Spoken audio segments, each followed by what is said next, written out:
You have to be confident of taking risk. And you just cannot say, I like taking risk. You have to be confident about taking risk. Because liking risk does not really mean anything. So confidence was really, immense confidence building really happened during that point of time. Automatically, without really even thinking about that. Sure. So the seeds of startup sown here, although you're in a stable job, in your prime, in your mid-20s, yes. Probably family thinking about a grand marriage back at home. How did that happen? Yeah, I mean, we all know, right? As soon as you get out of your college, marriage is the only destination, from a parent's perspective. Especially in India, right? That's the destination. Our parents think, job you should be settled now. So that was happening finally. So was it a band baja barat for you? No, not really.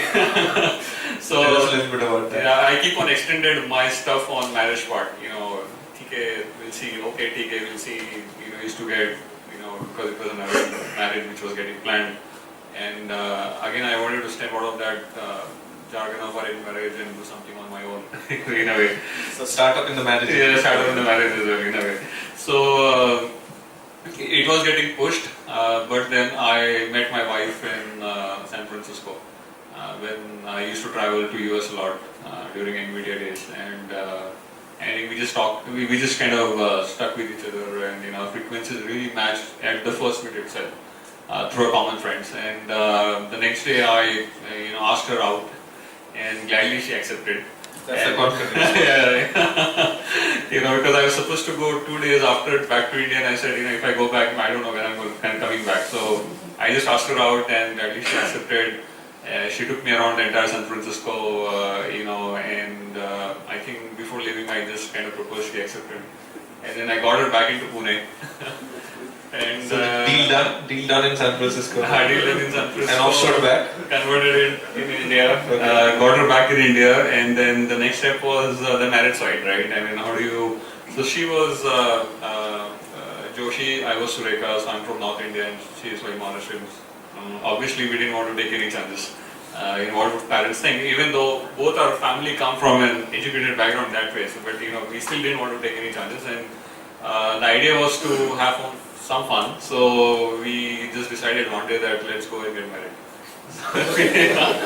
So morning में सब दोस्तों को we kind of call everybody, अरे आ जाओ यार नाचना है तो नाचने के लिए तो आ जाओ, किसी को बैंड तो बजाने को आ जाए, कहीं लेके आ जाए. So we called all my friends, 10 to 12 friends, and we kind of went to a temple and got married. And then we gave a phone call to everybody else. People are like, what? I mean, when are you going to stop doing all of this kind of stuff? You've really grown up now.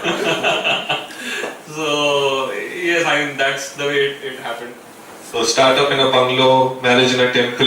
Yeah. All thinking startup. Right from the beginning. Start from fresh. And more to note that the confidence. Just don't think about the confidence, but execute it. I mean, my wife, she herself used to tell me, you decide only you own. My brother may come behind you, my father may come behind you. So, are you confident of really doing this? We have better ways of doing this. But I said, let's see. And we just married in a temple.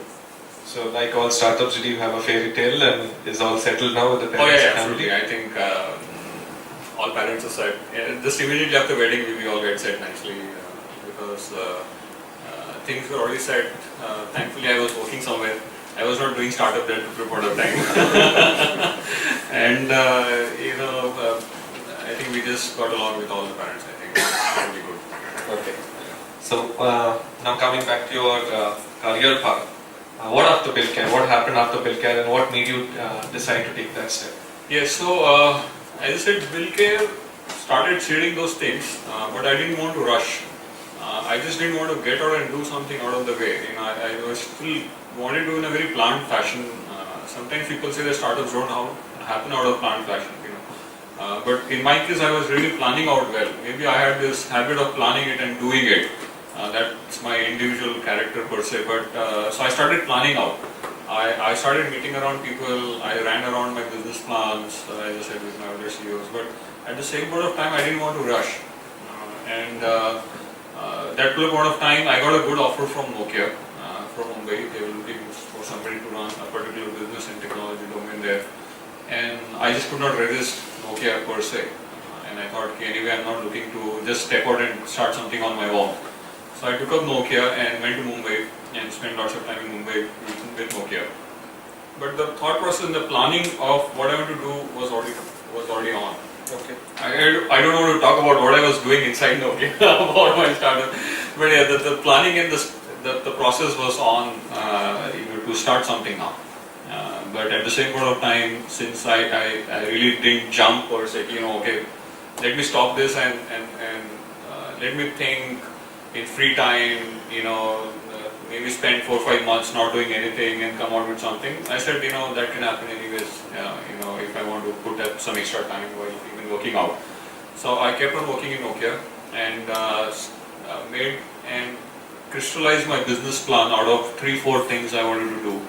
And I realized how his investment ecosystem at that particular time. So I'm talking about maybe 2008, 2009 time frame, or maybe around 2010. So where is business plans oriented around content discovery? The thing that honestly, because I came from Pace, Nvidia, kind of Bilkey kind of companies, we primarily we were focusing on consumer electronic devices for specific things. For Nvidia, I was delivering lots of softwares and hardwares for smartphones, for Samsung, right, for Toshiba, for Palm, and so on. Within Bilkey, we were doing these healthcare devices, as a B2C model, and an IT solution around that, getting this healthcare ecosystem online, patients, insurance guys, doctors, and it was a very good vision of the founder and chairman of the Bilkey. So I wanted to do something in consumer electronic space because I was very fascinated towards B2C industry as opposed to B2B industry. My first initial business plan was around some of electronic devices for a specific category or a specific user segment. But what happened is, 2009 itself, the investment ecosystem was not so good as it is right now. Yeah. It was more of a growth stage investments which were happening, right? So for a person like somebody like me who is not well from the background, from a monetary standpoint, who can put in maybe a crore rupees to start something on your, maybe even 40-50 lakhs, it was very difficult to raise money at that point of time. So it was very important to bootstrap at that period, and then you do something to a stage and then look out for series investment. So I talked to all venture capitalists in India, at that point of time, and I think nobody showed keen interest because we're not off the ground anyways. And the consumer electronics itself is such a capital intensive model. It's just not developing a product, but getting out of that product in the market requires such a large inventories and large money. It's a very capital intensive model. So I suddenly realized that first of all there is no investment, and on top of that you're talking about becoming what, Nokia, or what, you're becoming Apple, or what do you want to do? There's no money, you don't have money in your pocket. So I changed my strategy. So I realized that software is the best way because it's a lesser capital intensive model. And the best thing to do is to align yourself with what's happening around you. You just cannot keep on pushing what just you want to do. It's very also important to quickly adopt, align to what's happening around you. Especially in cases where you're not really well versed with, or from your own background perspective, right? So I changed my strategy. So I started realizing what I can do in software, what I can do on online, So and since because I came from a very techy background, and just not pure online websites and so on, I was always thinking from a very deep dive technology standpoint, and not from something like e-commerce, which I think I missed that bus at that point of time. So, but since I came from a very large technology background, companies like Nvidia, as I worked for Microsoft for some time and so on, I always wanted to do very global, the way any US startup would think about. And if you see typically largely US startups, they do very deep dive technology oriented products. And that's what I wanted to do because I wanted to do a global product rather than just a domestic kind of a play. So I spent lots of time on what to do on such kind of technologies, and I realized that mobile internet is one of the space to be in. Okay. With the growth of smartphones, with the growth of internet access on mobility, and I thought that that's one space where you can build some great products. Okay. and then we